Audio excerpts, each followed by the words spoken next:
Welcome to the Jones Zone, a podcast by Darryl and JJ Jones. Hello, everybody. Welcome to another episode of the Jones Zone. We've got a lot going on in California with the insurance companies. It's become a lot more difficult to get homeowners insurance. I'm sure many of you have seen your rate increases, so I felt it was very, very important to get my insurance agent. She's extraordinarily knowledgeable. In fact, former mayor of Placentia and current city council member Rhonda Shader, who's with State Farm. She's going to shed some light on what is going on here in California with insurance companies. We've had to have such a challenge with people finding insurances when they're buying their homeowners insurance when they're buying a new home. So I'd like to introduce Rhonda. Thanks, Rhonda, for showing up today and helping us out, giving us your insight, your expert knowledge. Yeah, absolutely. Thanks for having me. I feel very akin to not just real estate, but also to our homeowners who find themselves in a position that they probably don't ever remember being in. And that's the fact that we just literally do not have a home insurance market today. In the last couple of decades, the insurance market has been so robust. You could get insurance anywhere, right? You could walk into Costco and get it. And so I've had a lot of competition. And you know what? That's great for the market. That's great for our consumers. It keeps prices competitive. But at the end of the day, insurance works differently than a lot of other products, right? Many of you know you'll pay into insurance for your home maybe your entire life and never use it. And statistically, that's a great probability. And that's how this market works. But if you are the one that gets your house burned down, we all help you pay for that because you will never pay enough premiums to pay back your insurance company for replacing your entire house and all your belongings, right? So it's kind of like insurance is a product where we're all in this together. And we leverage that risk and the statistics of that risk to keep insurance affordable and to allow insurance companies to have enough reserves to handle the losses that come their way. So we've had an interesting thing happen the last 5 years. We've had an insurance commissioner, and let me just caveat this by saying, you heard I'm an elected official, so I'm very politically involved and very in tune with what's going on in Sacramento. I'm not a spokesperson for State Farm, but I have been a State Farm agent for over 15 years. And so I know the extraordinary place we find ourselves in this market, because I've been doing this for a long time. So when I speak to you today, a lot of it is my perspective. It's not what State Farm would say. So I just want to make sure that people are clear on that, because I do want to get candid with you, because I think people deserve that. They deserve authenticity at this moment, and they deserve the truth. Today, we've had a insurance commissioner who is an elected position in California. People of the state of California voted this person in not once, but twice for him to continue on. And in my opinion, he hasn't been doing the job that we need the insurance commissioner to do. And by that, what do I mean? Things happen in the marketplace. Things happen with the insurance companies. Things happen with consumers. His job is to mediate it all and find a happy middle ground where nobody's taking advantage of anybody else, right? He's the elected. His job is to do that. So when we go back to these horrible wildfires back in 1718, I believe it is, billions, B as in boy, billions of dollars of losses for insurance companies, right? And you guys remember Paradise, entire towns being taken down, things like that. There's going to be a reckoning of where are we at after an event like that, and what do we do? One of the very first things that I believe was a trigger point right after this insurance commissioner got elected was he asked the insurance companies to do more than their contract required. So when you have homeowners insurance with an insurance company that says, we're going to do X for you, we're going to pay this for your house, we're going to pay for you to do this, pay for you to do that. And you have this agreement with them that if something happens to me, this is how you're going to come to my rescue, right? And the insurance company rates for that contract. So if an insurance commissioner comes in and says, I know your contract says that, but this was really bad and I want you to do more, that's really devastating to insurance companies. It messes with their whole number. They can't go back to you and say, hey, the insurance commissioner made us give you this much instead of this much, so now we're going to need more premium. Like, that's not the way it works, right? Yeah, because it's simple math. The insurance company said, hey, remember that rate you paid in 2018? Well, now in 2020, we realized we had to do more because of the state of California told us we had to, and we didn't get enough premium for that. It's kind of hard to understand, and people are like, insurance companies are so big, but there's still a delicate balance we pay because we have to be ready for the next Paradise, and the next paradise and the next paradise. Fire. And you want us to be ready, because if it's your house that burns down, you want that money to be on hand, right? So bottom line, he basically was telling the insurance companies they have to do this, XYZ. Insurance companies said, we can't do that. The math doesn't make sense. And then the insurance companies basically exited the state. Is that fair to say? Well, no, there's a lot more to it than that. Okay. But I think that was the initial trigger, is he wanted to change the rules of a contract between a private company and their customer. And he did it. And so immediately there's losses upon losses upon losses in that moment. Then you put on top of it the last couple of years of inflation.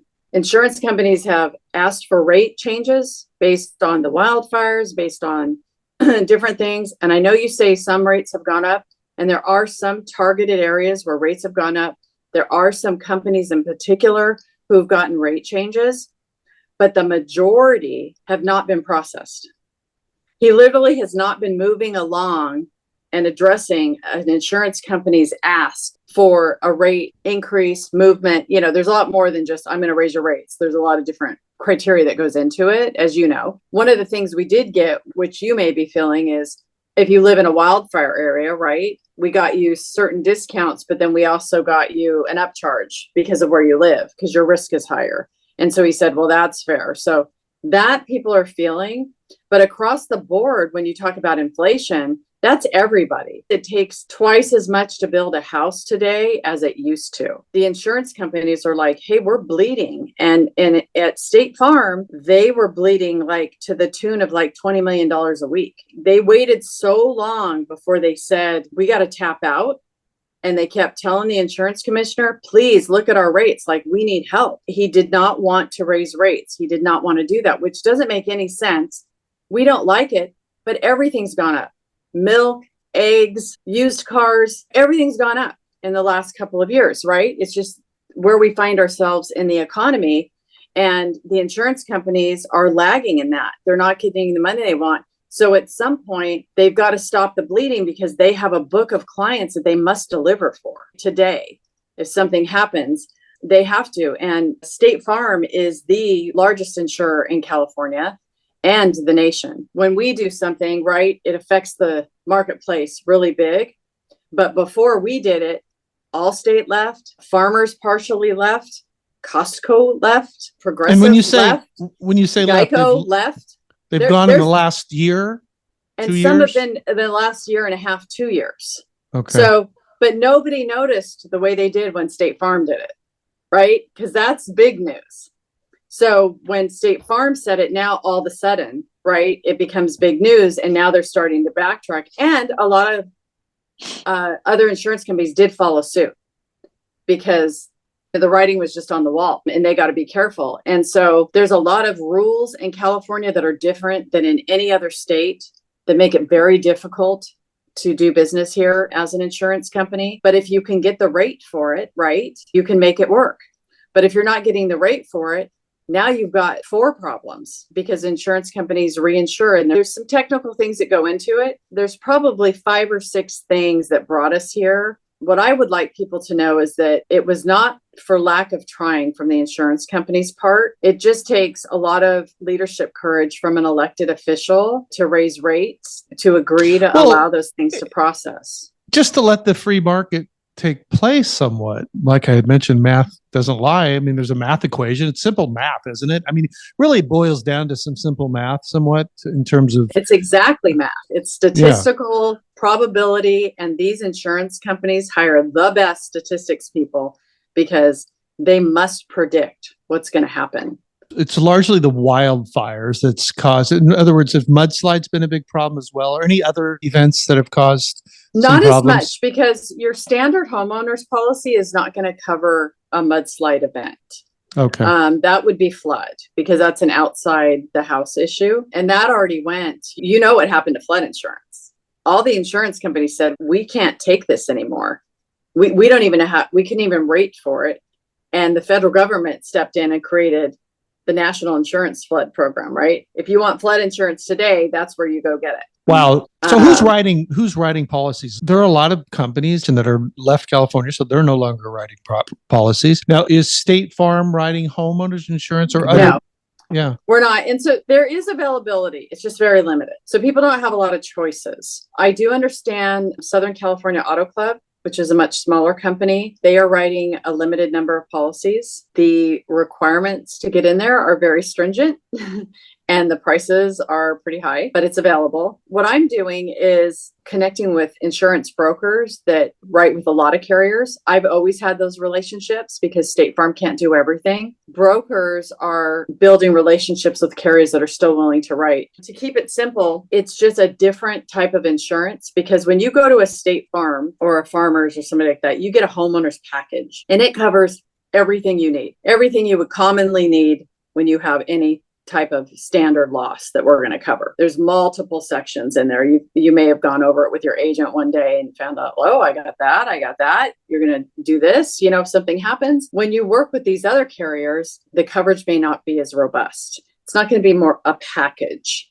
It's going to look different, but structurally you can get the home covered, which is important, obviously, for the real estate market. So if you move, it's really important to be on top of that because in the past, you could rely on especially your in-house agents like me, like a State Farm agent. If you forgot to tell that you were in escrow and you need insurance, you could call me and I could write you a house that day. You had room to mess up on the insurance part of your escrow. But today you can't do that. This needs to be one of the very first things that you address is, can I find insurance for this house? Yeah, I've instructed my escrow officers, get on top of this homeowner's insurance right away because people are having to check with multiple people, have to apply.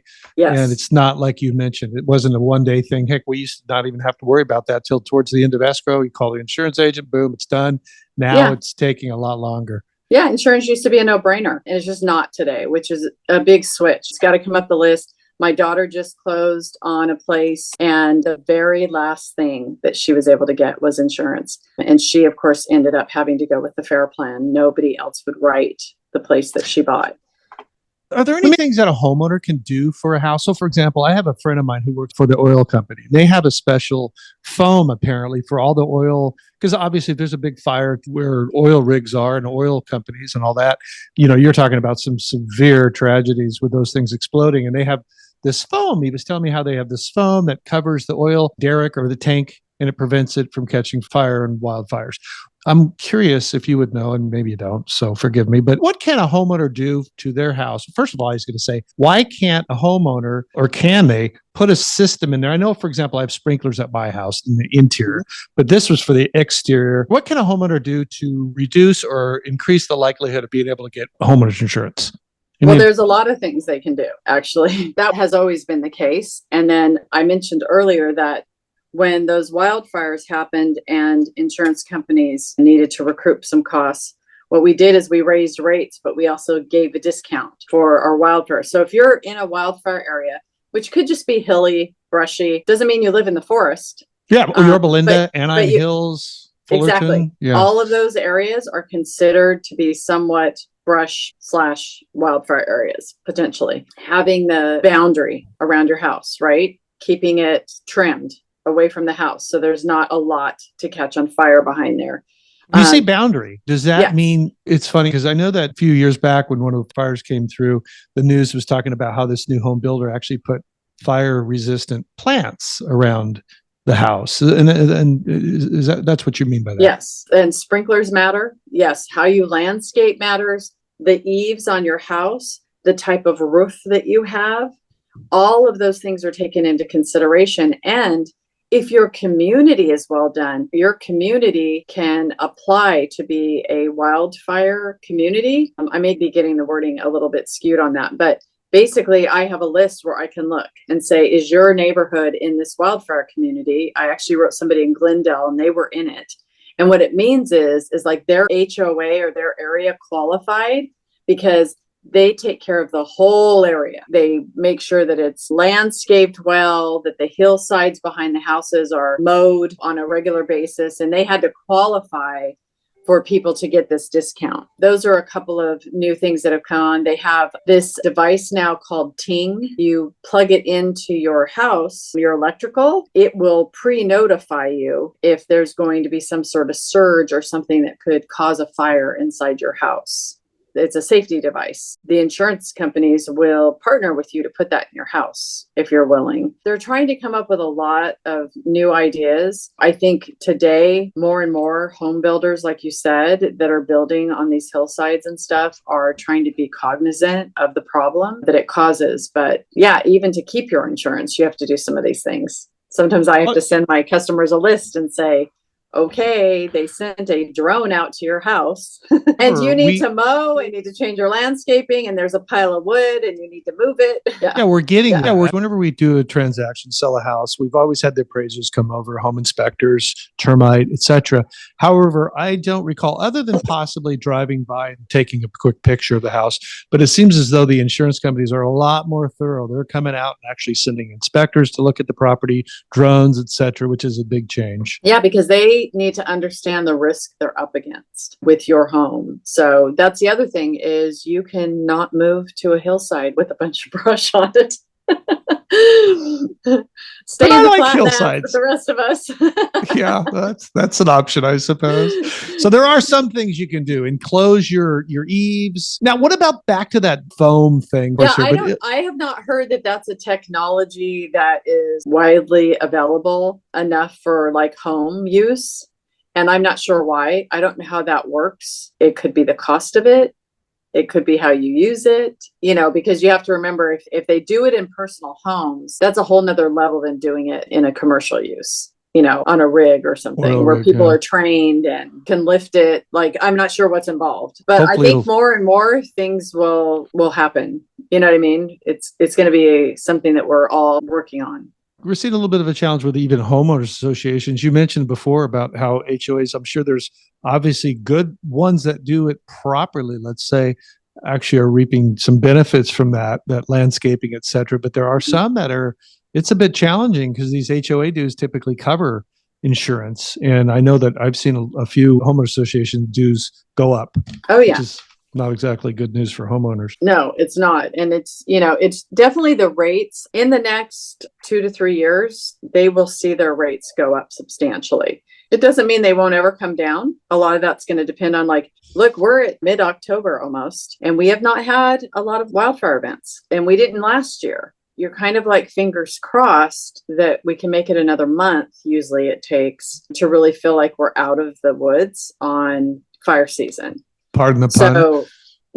So that will make a huge difference if insurance companies don't have to pay out widespread. Of course, as you all know, this year we had the rains, substantial rains, and that brought out like any deferred maintenance, anything that you didn't do, that rain pelted right through it. So we had a lot of losses in water. What happens if there's a house that's uninsurable? Are there houses that are actually uninsurable because of their location? Like my daughter's. Yes. Yes. So that's why the FAIR Plan was created. So it's called the California FAIR Plan. And the insurance, not this current insurance commissioner, FAIR Plan's been around for a while. What it was is the insurance companies actually fund the FAIR Plan. The FAIR Plan was created by the state to insure people that live in canyons and stuff like that. Some of the canyons we have here, even in Orange County, Silverado Canyon, for instance, something like that. They just couldn't get anything. So FAIR Plan would give them some basic thing so that they could buy their house, right? And just be insured from fire. Not everything's covered, but the basics are covered. If California doesn't fund that well with reserves, the backup plan is all the insurance companies doing business in California. So when they talk about expanding the FAIR Plan, the insurance companies in California are not excited about that, because they're the stopgap. They're the ones that are going to be there if the state grows faster than they rate for. So now you've got the government in the insurance business, and they don't always do things well, in my opinion. And so that's a real scary proposition, and it boomerangs right back to people doing business in California. It's not a solution. Let me put it that way. It's something that's useful, like you said, for the uninsurable, for those unique spots where people go and they choose to go there, knowing that their insurance will be limited, and that's okay. But a lot of people don't realize that FAIR Plan comes right back to the insurance companies, and the insurance companies are required to reserve against what's happening over there. Well, and yet they have no control over it. I'm not sure if you can speak to this, but I had heard somewhere that, for example, San Diego County was doing things, forest management. It seems as though there could be a lot more done to prevent these forest fires. I'm no expert on that, but just clearing the brush. Have we seen any uptick on that being done, or do you know? So I don't 100% know. I know California has had an aversion to that in the past. I thought I heard something after those wildfires that we discussed, 17, 18, 19, that Governor Newsom did put some forest management in the budget. But I don't know if you've traveled to any other state. I drove through Idaho, up through a Coeur d'Alene area on the way to Canada. And I kept seeing fires everywhere, and it's the forest is what you're driving through, and the forest management was going on, and they were pre-burning and clearing the forest floor. When you do that, obviously smoke is going to go into the air, and so there's some environmental concerns, I think, about that.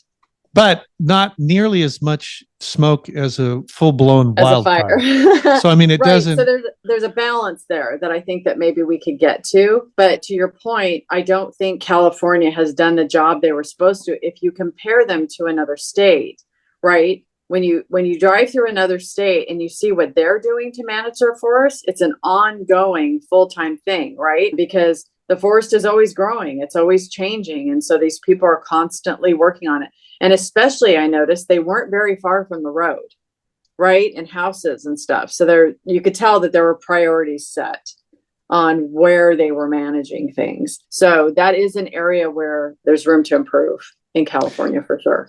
Is there a difference between insurance, someone able to get insurance for a property that they own, their primary residence, opposed to a rental property they own? It's still considered in our category of a fire policy. When we talk about that, it's the same category, but the coverage is different because, of course, you don't have belongings there. It's your renter's belongings and stuff like that. So it is a little bit different. And a lot of times the insurance companies will pull back on that, or the rates will be different for something like that because you're not there. And so your renters could create higher risk than somebody who's living in their own home. So what's going on in the legislative branch of California? What's going on with the politicians? What are they doing to correct this? So this whole process started happening. State Farm made the decision to quit writing in California May 31st. Many other companies followed. There's what's called a legislative session in Sacramento. And because the insurance commissioner was not addressing this, the insurance companies started to have discussions with the governor's office, and then subsequently with legislators in Sacramento to say, if there isn't a solution for the state through the insurance commissioner, which there should be, could you do something about this? Can we just appreciate the ramifications of this market collapsing? Not just are you affected by, hey, if I want to move, I can move. Hey, if I don't like my insurance agent or my company, I can just pick a new one. That's all off the table now. The market's shut down. So who does that affect? It affects you wanting to buy your house, right? Or move. Your kids wanting to buy their house or move. It affects Darryl Jones being able to close deals and his business and the people that he supports. Every other real estate agent in this state, all the lending officers, all the escrow officers, that whole industry is affected by this. And the insurance industry is devastated. We're having layoffs. I employ people. I'm an independent employer. I'm a small business. That's State Farm's model in California. And I'm being hurt by this. If you decide to move, I can't write your new house. So you're going to have to leave me. So I just lost business that I can't replace. Then the primary loser is the consumer. Absolutely, because competition is everything, right? Choices. We live in America, like we're so spoiled here. We have markets, we have choices. And today, you just don't have that today. And it's a really awful place to be. So that being said, just the gravity of it, that's why you would see the governor and the legislators get involved. Because everybody's waving the white flag. Hey, we're dying out here. People are losing their jobs. The economy was already rough. Lending is tough right now. The rates are up. Like we were already dealing with all of that. How many houses are on the market? Like just, it's a tough time. They were working on a legislative deal. They didn't get it done by the deadline. It didn't get over the finish line. But they did have a framework of here's what the insurance companies need. This is what the insurance commissioner would like to see on behalf of the consumers, the people. There was a compromise. If we give you this, will you do this? And da, da, da, da. So it didn't get done. But what happened subsequently is the governor issued a resolution to say, hey, all these bad things are happening. We need an insurance market here in California. It's very important, but we also understand what the insurance companies are up against. And so we need to solve this problem. And here's a few ways that we could solve this problem. Okay. And he kind of made a framework. Then the insurance commissioner had a press conference and he said, I'm going to do all these things that the governor said I should do. Basically, the governor had to tell the insurance commissioner to do his job, which he should have been doing it anyway. And that's just Rhonda's little ad snarkiness. You got to remember, like, my business is not doing well right now, so it's a little frustrating. But anyway, that being said, the commissioner did come out. He does have the power and authority in the state of California to change all of this. He is saying today that he needs, maybe a year and a half or 2 years to do it. That as he rolls it out. I think a typical solution by some of the politicians is just outlaw fires. And then we're done. Right. We're fine. That was my snarky remark. In any event. If only we could. Let me just say today, we are waiting to see if he delivers what he says he's going to. And I think if he started to take action and the insurance company saw enough action that they could believe that they were going to get the relief they needed to come back to the market, some of them would start to tiptoe back in and see what they could do. But I got to tell you, I'm sure they're standing by and saying, okay, let's see if he does it. Because it's hard to trust somebody who hasn't been a good partner for 5 years, right? That's a long time, people. Yeah. So we'll see. Have you had to call homeowners and say, hey, we can no longer insure you? Or is it a matter of new policies or the issue? It's only new policies. So that's a really good point, because we don't want to leave anybody here today thinking that it could come to that. They could have a right to do that, but most of them don't want to do that. They being the insurance companies. Yes, of course. Yeah. I mean, we're in business to bring value, to make money. Like, we're here for a reason, right?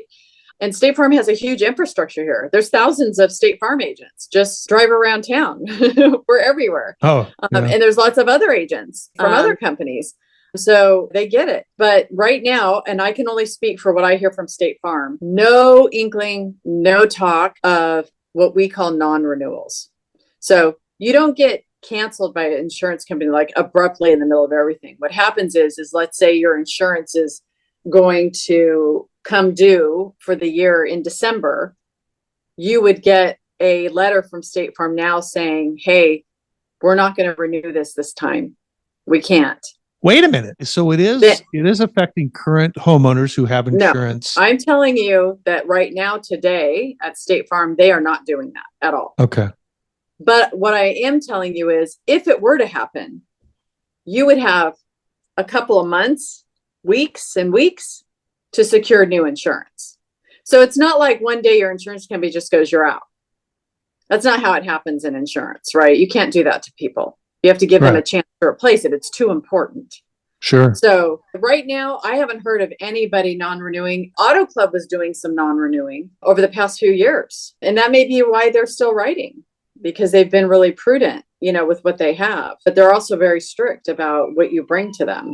So they've tightened it up, is what we would call it, the guidelines. Ensuring the cream of the crop, the houses that are very unlikely to have issues, I suppose. Because I've heard of a lot of people, they would show up and be like, your house is underinsured, or we're not going to be able to do this. You're too close to that brush, And so they made a lot of really tough decisions to clean up their, with their book of business. So, but at State Farm, I haven't heard that at all, that we're non-renewing anybody.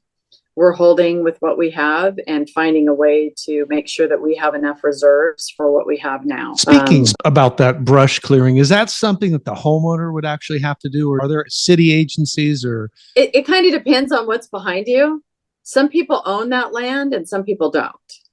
Right. And then, like we brought up earlier, is it the HOA? Right. A lot of cities have these landscape districts. And, so you really just have to know whose property that is to make sure it's getting done. And if it is a city or a county property, you call the county or the city and say, hey, look, I've got this brush 25 feet from my house. My insurance has gone up. And have you seen them typically come out and clear it out for the homeowner?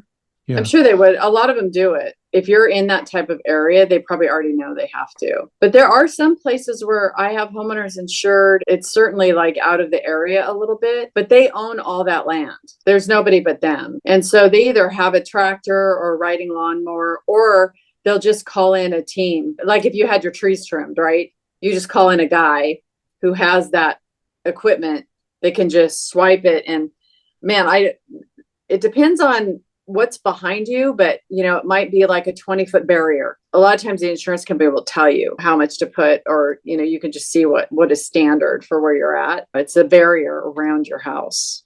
Wow. So it's unique to every house somewhat.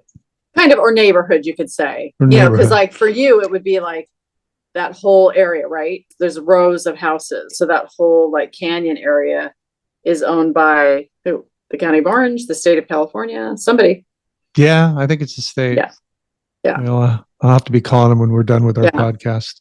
And since this is kind of a more local thing, like I would just add that I did have a chance recently to tour the heli hydrant in Yorba Linda, which is up on the hill. The heli hydrant allows the fire department, OCFA fire helicopter, to load up water right there on the top of the hill. They don't have to go over to a lake and come back. And so the firefighting ability is much more robust. And it's my understanding that Yorba Linda plans to have a second one in those hills, and that Brea is looking at doing a third one. So that would cover all those hills in the back, where people are affected in this area, all over that, which is a really big deal. That would be really, really helpful because you're able to put out the fires much, much faster, protect homes, right, by doing that pre-water. Sometimes they do that. They get it all wet. There's a lot of people doing a lot of good work because they know that the fires are a possibility, whether, Eventually it's going to happen. So, all right, well, good. Then I'll have to have you back in around a year or so to tell us what the heck they've done to fix this issue. Yeah, I hope it gets better. But, it's like, it's not that you can't do anything. But be cautious. Make it a priority to understand what is available. Because if you do have a loan on your house, even if you don't, homes are so valuable. You've got to have it insured. And there'll be something. And then what I'm telling people, get what you can now. And then when this clears up in a couple of years, go back to the standard carriers and get yourself a nice package. Because the packages really make a difference. It's like they've thought of everything you didn't. And these companies that are writing, they're going to be not bare bones. I don't want to say that you're not getting anything because you certainly are. It's just, it's not quite as robust. It's a different kind of insurance. So, but the brokers are doing a good job. The brokers are even frustrated because, they're used to having all kinds of choices for people and they don't. If you come to them, they may only have a couple choices for you. So, that must be very frustrating. It's kind of reminding me of the recent hike in interest rates. There's a saying that's date the rate and buy the house. So the same thing with insurance.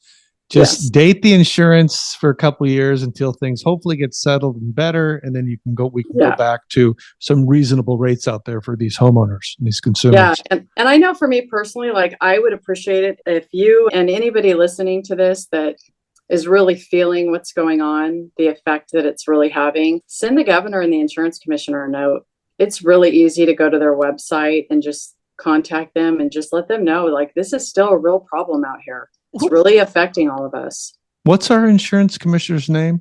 Ricardo Lara. Why don't you tell the viewers and the listeners how they can reach you in case they have any more questions regarding insurance? Rhonda? Yeah, sure. So I'm a local State Farm agent in Placentia. So you can reach me by contacting my office, and you can also find me on Facebook and LinkedIn at State Farm Rhonda. State Farm Rhonda. Rhonda Shader. So that would help in case people need to know. Yes. Well, Rhonda, that's been really helpful. I tell you, when this has been happening now for a few months, I thought, okay, we've got to have a little show on this here. And who do I know? Rhonda. Rhonda's the one to talk to. She's the expert. So I appreciate you coming on and enlightening everybody on this topic because it's huge right now in the real estate industry. So it's very important. Yes. We'll all do our part. You can bet I'm fighting for change, and fingers crossed it doesn't go on too much longer.